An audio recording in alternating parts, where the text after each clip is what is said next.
Israel की सियासी और सिक्योरिटी काबीना ने गजा पर कंट्रोल हासिल करने के मंसूबे की मंजूरी दे दी।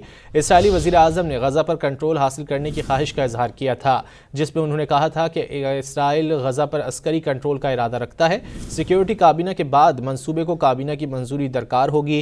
गैर मुल्की मीडिया के मुताबिक मखसूस इलाकों में फ़लस्तीनी शहरियों को इनखला का हुक्म दिया जा सकता है और उन्हें मुमकिन फ़ौजी कार्रवाई से पहले चंद हफ्ते दिए जा सकते हैं ताकि वो महफूज मकाम पर मुंतकिल हो सकें। इसराइल की सियासी और सिक्योरिटी काबीना ने गजा पर कंट्रोल हासिल करने के मंसूबे की मंजूरी दे दी।